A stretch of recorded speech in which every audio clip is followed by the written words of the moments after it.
Hi, everybody. It's December 7th, 2023, and this is the weekly Backdrop Developers meeting. We get together every week to talk about development problems and issues facing the Backdrop project. My name is Nate Lampton. I'm Quick Sketch on the internet. I'm core committer and technical lead for the Backdrop project. We've got a little small group today entering into the holiday season. Not too surprising, but we've got a lot of news and updates today, so lots to report on. We'll let our other folks do some introductions. We'll start with Tim, and then we'll go to Robert. Take it I'm Tim away. Eric. Sure, I'm Tim Erickson. I'm St. Paul Tim. I'm in Deerwood, Minnesota. That's all. I'm Robert Lang, bug folder on the internet in Altadena, California. All right. Thanks, both of you, for being here today. We have one new contributed project that was released this week, just today, actually. It's called Private Messages, port of the Drupal 7 module, I believe. And it's great to see that new contrib project coming over. Let's see, other news. We had a release this past week on Friday last week. That was December 1st. We released Backdrop 126.2. And that release of Backdrop had a ton of fixes in it. I think I had 42 closed issues in that release. Just lots of little fixes here and there. I thought most notable, we upgraded to the last supported version of CKEditor 4 in that bug fix release. So we're now running what supposedly will be the very last version of CKEditor 4. Let's see. Just recently, today, we merged in issue 4672, which has to do with tokens that we discovered that there are two tokens that were missing from Drupal 7, the random tokens for random number generation and random hash generation. And so that got merged in just earlier.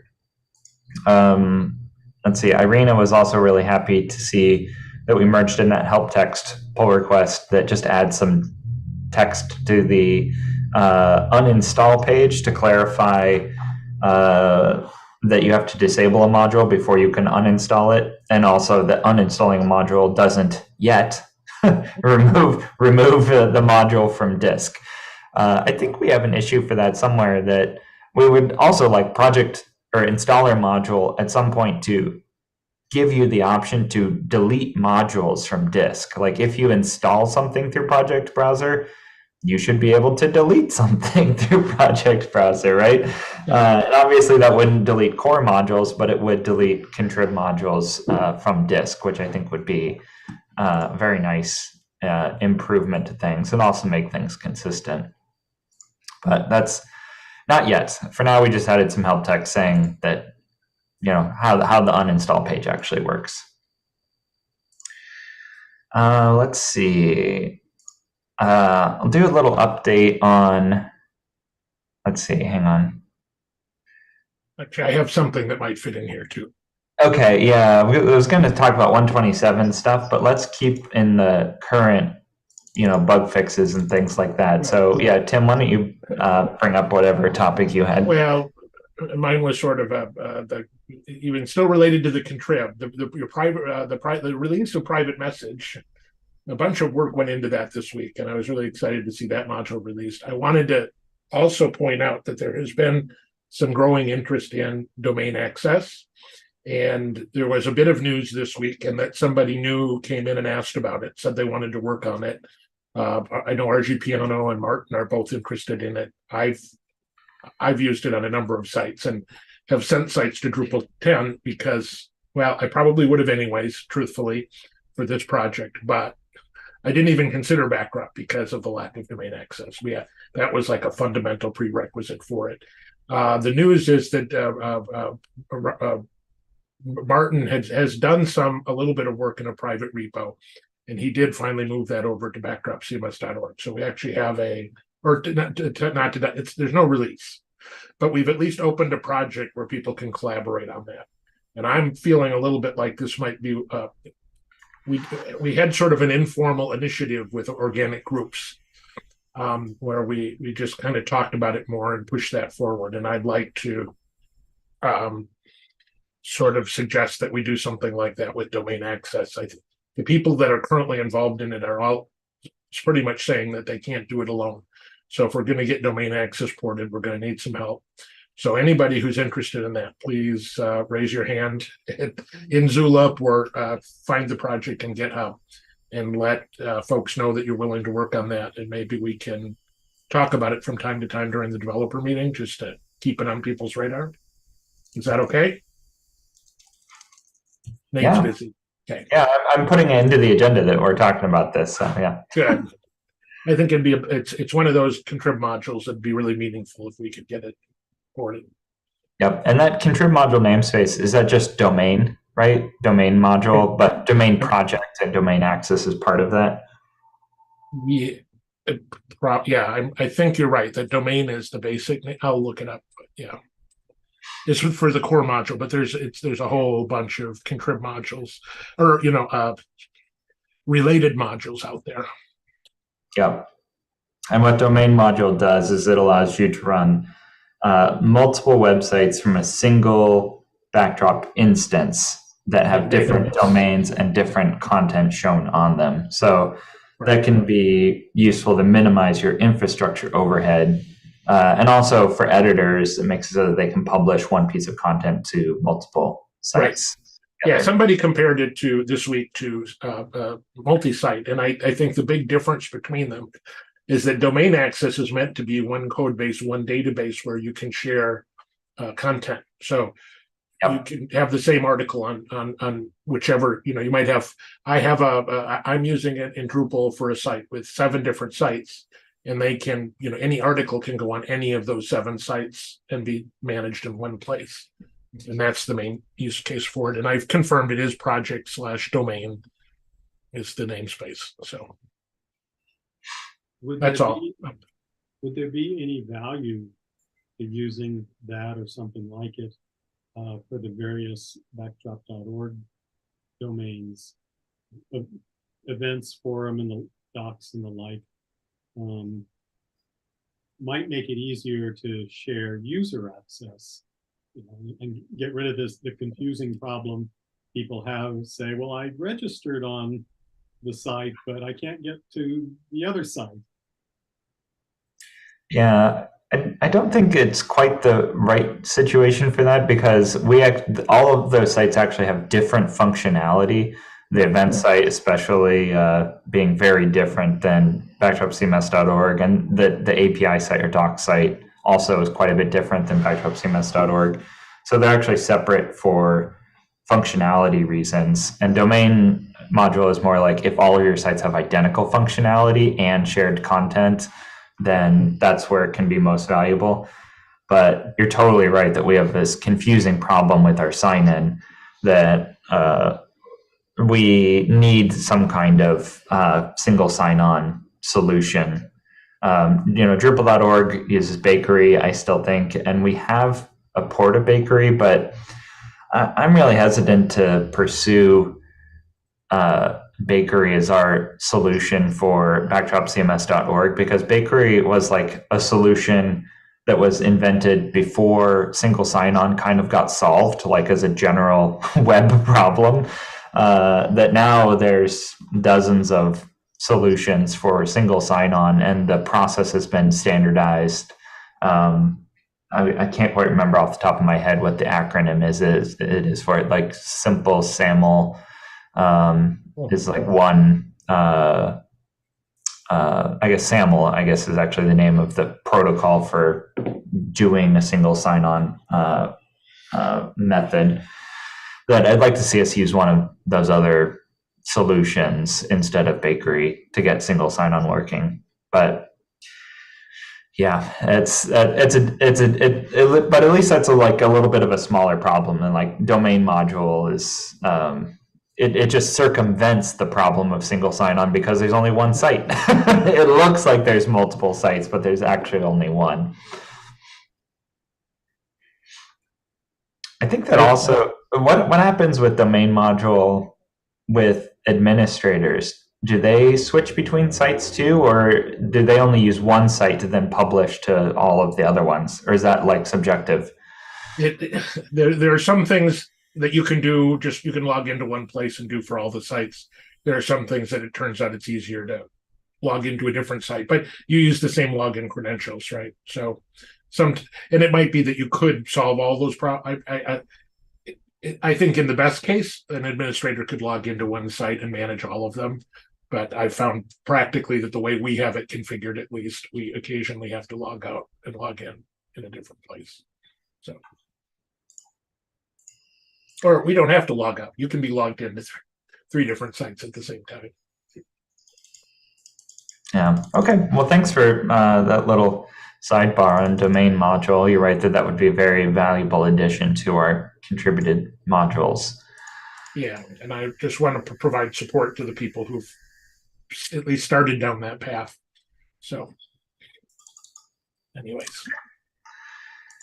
Let's see. Let's talk about other just as soon as possible type issues, if we could. I think one of the issues that I ran across recently that would be really, really valuable is PHP 8.3 compatibility. PHP 8.3 was released in November.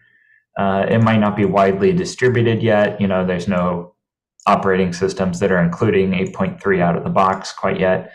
But that's going to become more common very quickly. So that issue is 6284 for PHP 8.3 compatibility. And it looks like, generally speaking, it's only been Greg Klonos and Indigo Zella that have been working on this issue so far. And it looks like it's really easy, which is a relief. We haven't had an easy upgrade of PHP versions in quite a while, actually. So it looks like there's only a one-line change for compatibility purposes, and then all tests are running. That pull request also includes getting our Tugboat sandboxes up to date and updating the simple tests to run on 8.3. So it looks like it's ready, but I asked for further clarification from Greg and Zella to see if there's anything else that needs to be done there. So just surfacing that as as soon as possible issue. Let's see, then we have two ancient issues. These are not quite as soon as possible issues, but still would be nice to get to see them move forward. Let's first talk about your issue, Robert, that we were talking about earlier, issue 206, replacing module load include. And before we started the recording, we were chatting about this one, that the pull request for replacing module load include looks great, but a question was raised earlier in the issue about what about form load include? And form load include uses the same confusing parameter order as module load include. It's just that form load include also takes the form state variable by reference, and it does the same thing as module load include. It actually wraps around module load include, but it ensures that if you load a include in a form file or inside of a form function, that include file then gets included again anytime an AJAX request happens, or it needs to validate, or it needs to submit the form. So it's just another way of getting a loaded file into a PHP process that is safe for form definitions. And right now that issue doesn't deal with that problem yet. And I think that that's something that would be nice if we could have a plan at the very least to figure out what to do about form load include as we're making the change to module load include, so that we can be consistent with the naming of the function and the parameter order. You're muted, Robert. I thought you had your finger up saying, wait a second, I'm going to unmute. The PR isn't changing module load include, it's creating backdrop include file as a replacement. Mm-hmm. So it would the idea to make another replacement that is something like backdrop form include file with the new syntax, or we're Yes. introducing this? Okay. Yep, that's what I think would be ideal. And then we could deprecate both form load include and module load include, and use these new replacements instead. Because form load include is just as stupid and confusing as module load include. So yeah, it would be really great if we could replace both of them with something that made more sense. I'll get that line into the issue. Okay, thank you. I mean, it's just a stupid line. I'm sorry, what's that? It's just a stupid line?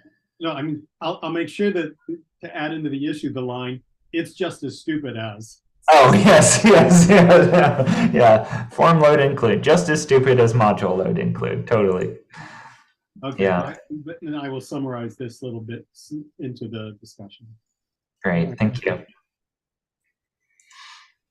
All right, we're being joined here by a couple of additional faces. Hi, Savashri. Hi, Justin. Welcome. Hi. Howdy. Gotta get a good video going here. We're right in the middle of things, but we have a little pause here. We're about to shift topics. Do you guys have any issues you'd like to discuss today? No, I was just kind of checking in because I hadn't been in a while. Okay. Me too. Okay. Well, welcome. Glad to see both of you. Yeah, good to see you, Savashri. It's been a while. You too, Justin. Okay. Next up is another ancient issue, issue 214, remove IE specific libraries. This one's been stuck for a couple of weeks because we're not quite sure. Conditional comments for Internet Explorer. Conditional comments existed from Internet Explorer 5, I think, through Internet Explorer 9. And the problem isn't Internet Explorer anymore, which is now long dead and gone. The problem is that conditional comments, the syntax for them had been used to make it so that Drupal and Backdrop modules could load a file only on other browsers and not Internet Explorer. And if we just remove support for all conditional comments, that would also stop loading those files that are supposedly everything except for Internet Explorer. It's a stupid, complicated problem. What I'm kind of thinking we might do in this issue is we could split it up a little bit. Because one thing I think that we should do, at the very least, is we should stop putting the conditional comment that loads the HTML5 shim/shiv onto all Backdrop websites. It doesn't do any harm because it's not actually being loaded because it's conditional comment, but it serves no purpose at this point for us to be outputting a conditional comment onto all Backdrop websites for a browser that is dead. And so we could at the very least just like stop that, and then we could mark the browsers like pound browsers property of adding a CSS file to be deprecated, and then we could remove it in Backdrop 2. That would be kind of the easy way to fix this problem, is just wait on the backwards compatibility break until then. But I don't know, I kind of had hoped that we could just remove it and we would just stop outputting conditional comments entirely, but it seems like it's difficult to do that. So I'm not quite sure. Kind of looking for opinions, or if somebody has a smarter technical solution than what has been done so far, that would also be great. The issue is pretty well summarized in issue 214. There's already a pull request that removes all conditional comment support and the HTML5 shim. And the question is, can we somehow make conditional comments not be dangerous to just wholesale remove, like that pull request has done so far? Okay. So let's pivot a little bit to Backdrop 127. So it's the first week of December, and Code Freeze is at the end of the month. Feature Freeze, I mean to say. So far, Backdrop 127 is looking a little light. So we've got 4 issues that have been completed. Let's see, we renamed the filtered HTML text format to basic. We expanded theme item list to have some additional capabilities. We added a new field to views, content link as a new field. And we removed the Grippy, the CSS, or the little thing at the bottom of text areas. I'm really happy to see that go away finally. So those are the 4 issues that we have completed. And then we have 4 other issues that are in progress. The headline feature being the inclusion of CKEditor 5 in core, which we'll talk about in a little bit. But there's 3 other issues. The user account compare visibility rule. That pull request is on me to do an update to it. Remove the weight field from the menu item and node edit form. That's issue 4466. I'm just going through the whole milestone here. Sorry if I'm not mentioning every single issue number, but this issue 4466, I think I've kind of been on the fence about it because I think having the weight field is still valuable on the individual edit forms for certain things. That way you don't have to go to an entirely different page to reorder an entire menu. But I think that I may be in the minority in that, and weights are a confusing concept. And the point being made here is that it'd be better to have the ability to reorder stuff be in fewer places, but have it be less confusing. That weight fields are just like antiquated and nobody understands what they are, and that we should just hide them rather than give people that option.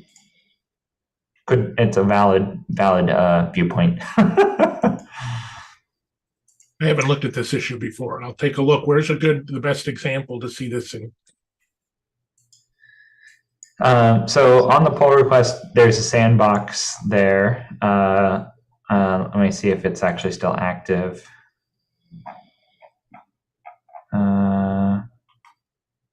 Looks like it expired in November. Yeah, it's gone, but we can close and reopen it.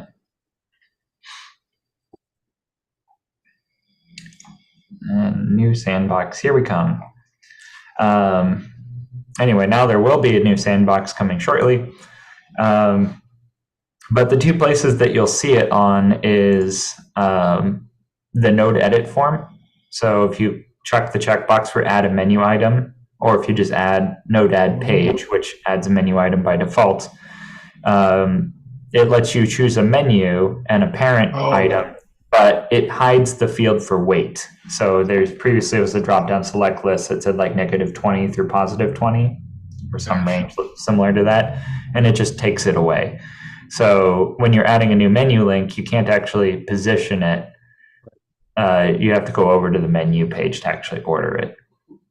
So, my gut I'm looking at that right now, and my gut reaction is like, I never use that. It just feels totally like I'd have to know what the other weights are in order to use it. And so it just feels not useful to me. I don't know that I've ever used that. I've gotten used to it being there, though, of course. So, but I guess I would be sympathetic to getting rid of it. It wouldn't pose any backward compatibility issues, would it? Because the data is still there. It's just we're not exposing the form. Could we do that in a way could that only happen on new sites? Would we take that option away from people that are, if somebody were using that regularly, would it suddenly disappear? That's the approach that's been suggested thus far, is that we just hide the field and it's just no longer available for anyone. It just concerns me that if somebody has gotten used to using it, and then it suddenly just disappears. That feels weird to me, without the, like if we quit enabling it on new sites or something, like that would be like a no-brainer to me.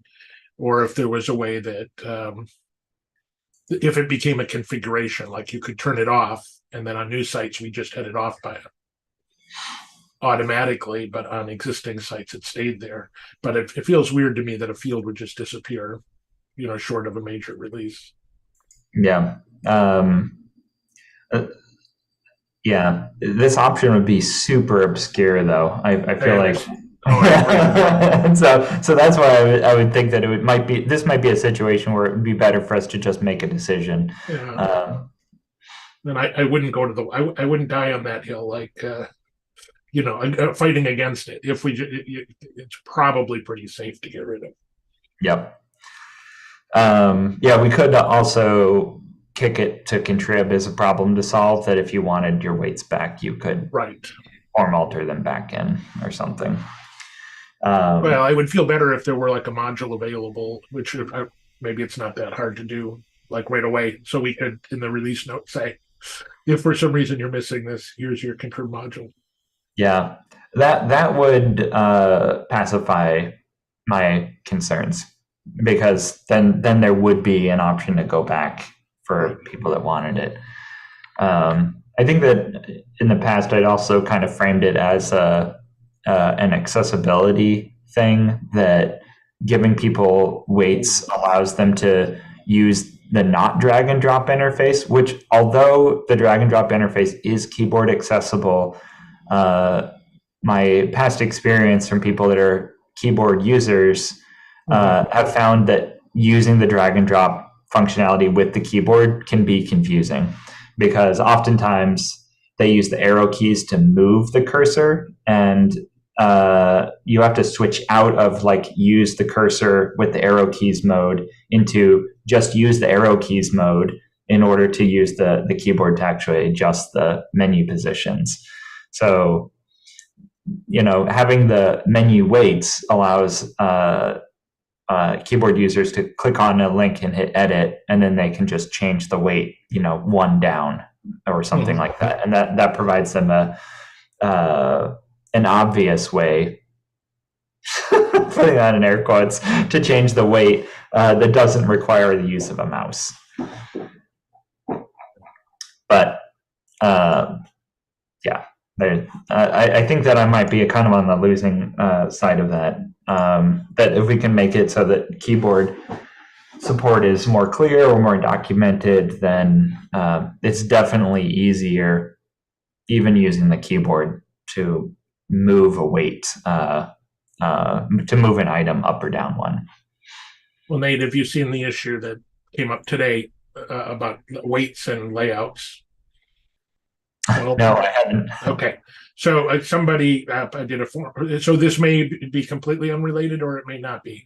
Somebody posted in the forum today about early this morning about being a visually impaired user and having problems moving blocks on layout page because they didn't understand, because of light weights. And there's been 14 comments already in the forum topic, and an issue has been opened in core since then. So this person is getting feedback, and some people are talking about it, but I don't know if the person, if that person would benefit from this weight option or not. Yeah. We have another issue problem. I haven't seen this issue yet, but I don't think that the layout UI has any kind of keyboard support, unlike table drag, which is used on menus. It would definitely be beneficial if you could hit up, down, and it would, move it up and down. Left, right gets a little tricky, but, that would also be nice if you could use arrows to move to the next region. That would also be very useful for keyboard users.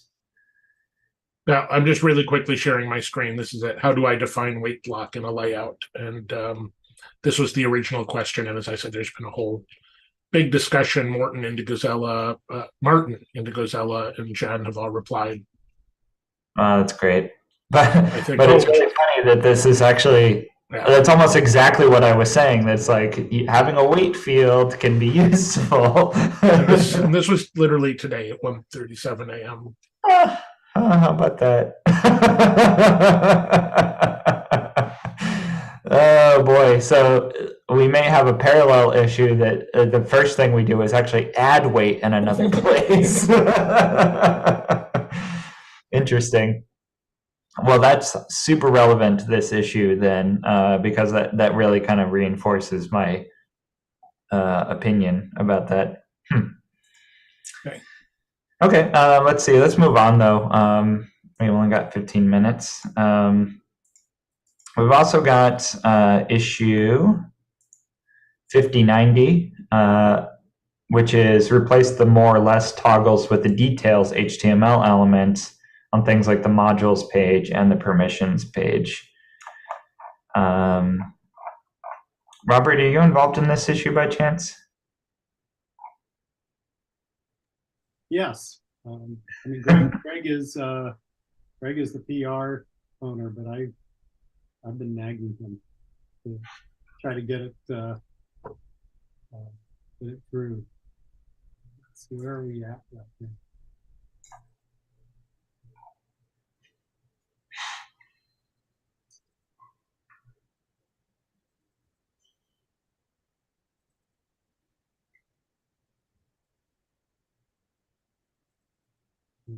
Which issue are we on now? 5090. Yeah, 5090.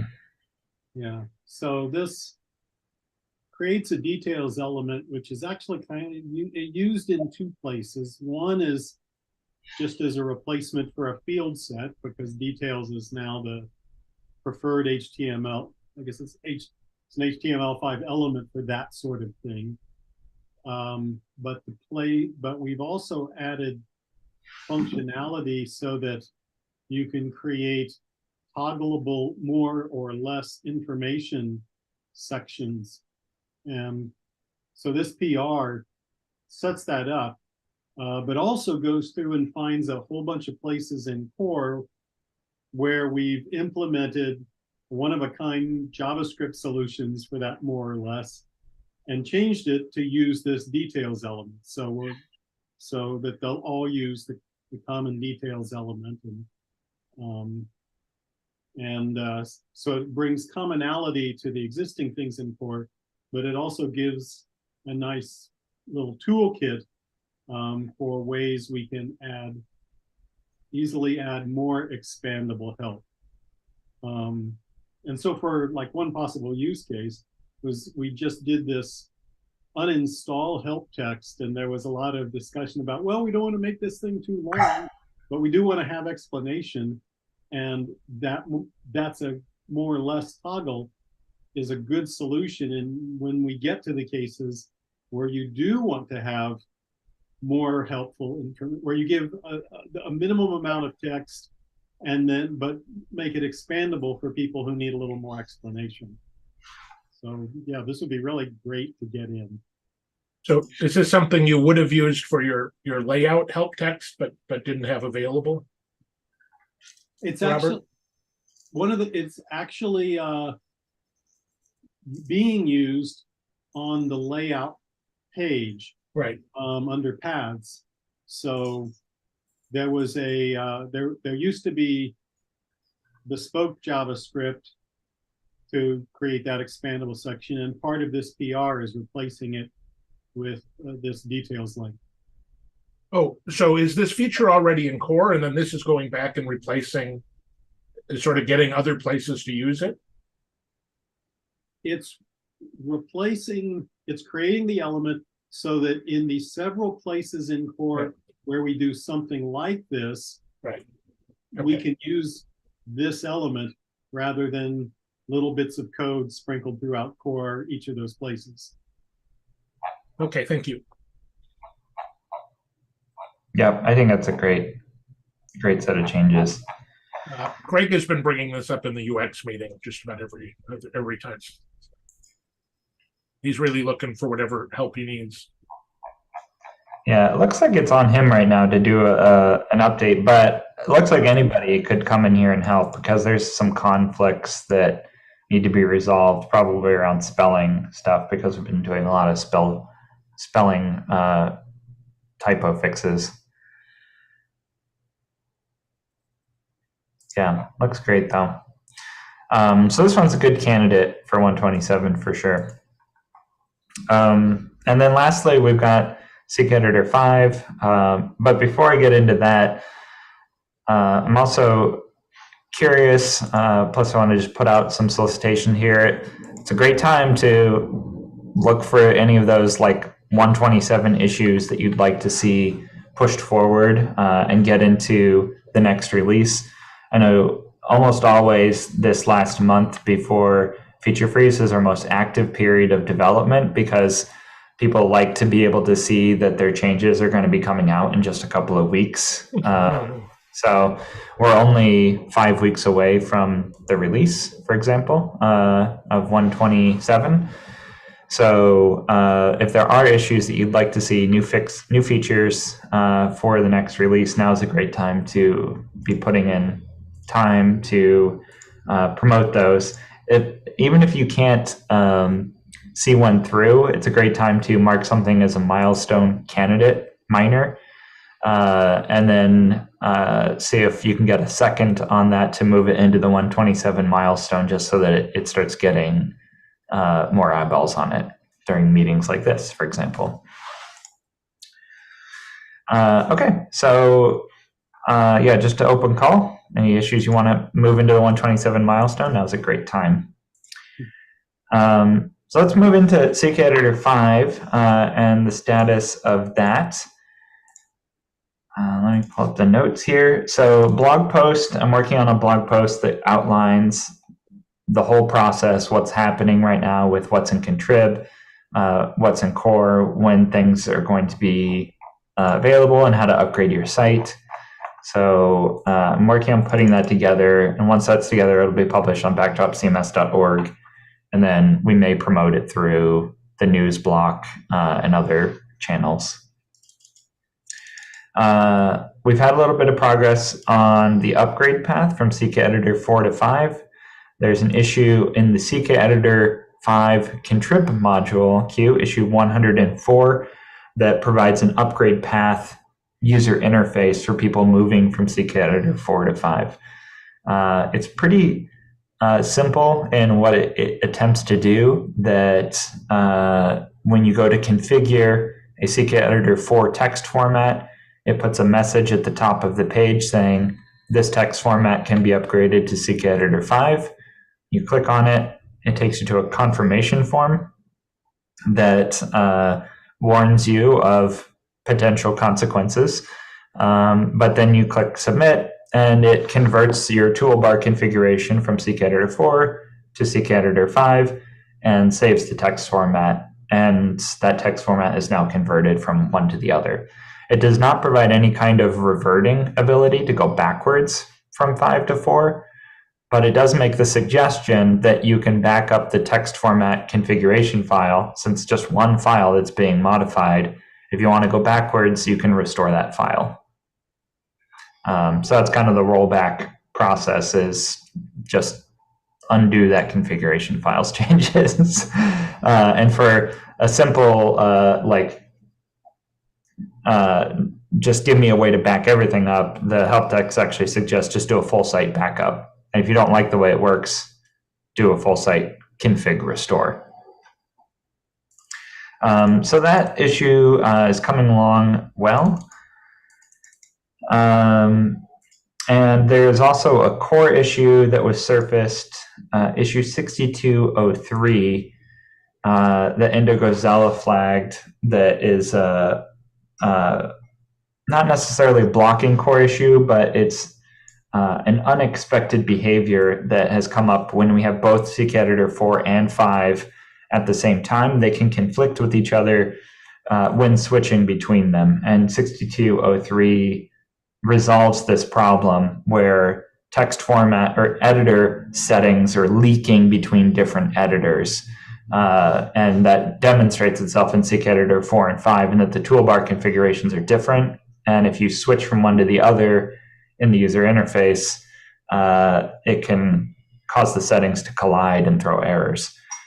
We kind of have worked around that in the contrib module to make it so that the error doesn't actually occur, but that issue would also be useful for other modules providing editors. And yeah, so those items are where CKEditor 5 is. CKEditor 5, the contrib module, is in a great place right now. This adding the upgrade path is kind of one of the only outstanding issues that we have, but doesn't prevent anybody from using CKEditor 5 right now. You just have to reconfigure your toolbar when you do so. And after that upgrade path issue, we don't have any major blocking issues for moving this into core. That doesn't mean there aren't bugs. Unfortunately, many of which are due to the nature of CKEditor 5 or just bugs within the upstream project. I've been keeping a pretty close eye on Drupal 10 and 11's CKEditor integrations to just be aware of problems that users are facing with CKEditor 5. And there's quite a few of them. CKEditor 5, even with the HTML5 or the generic HTML support, we've still been seeing a lot of unusual situations that CKEditor 5 can modify the content when you don't want it to. And so those issues will continue to need to be sorted out, but within Backdrop, we're still in a really good place in that we seem to have made a very good solution for not mangling your content. If you've switched from 4 to 5, it will not attach the editor if it detects that it's going to mangle your content. Like if it's going to change the content in any way just by turning the editor on, it will put a little message above the text area saying, this will reformat your content. Click here to enable the editor. And so you can click it to re-enable the editor and then review it. That prevents the problem from occurring where if you view a node, go to edit it, and then you update its title or something like that, don't touch the body at all, and then click save. There's no chance at all that the body content will be mangled by CKEditor 5 being attached to the page, because it won't even render the editor if it detects a change is going to occur. So that makes it so that all existing content, if you don't need to edit it, it's perfectly safe. CKEditor 5 won't ever break it. So we're in a good spot there as far as preventing any damage to content without explicitly notifying the user that something might occur. So yeah, all told, we're in a good place for CKEditor 5. We mentioned it last week that our priority for the week past was to get out the 126.2 release, which we did. Our priority for this week is probably to move CKEditor 5 into core. It seems like maybe a little bit sudden, but at the same time, we're kind of out of time for getting this into the 127 release. And getting it in now will enable us to do any other tidying and changes that we need to do, like update status reports, telemetry changes, things like that require changes to both CKEditor module and core simultaneously. So it's really time for us to make that leap, put it into core, and then work out any last issues that we have over in the core issue queue. So that's it. That's our plan for this week. And yeah, any other 127 issues that we'd like to take a look at, we're definitely also prioritizing 127 issues at this juncture. So yeah, that's where we are. You guys have any questions or comments? Okay. Sounds good. Okay, well, we're out of time too. So thanks everybody for being here today.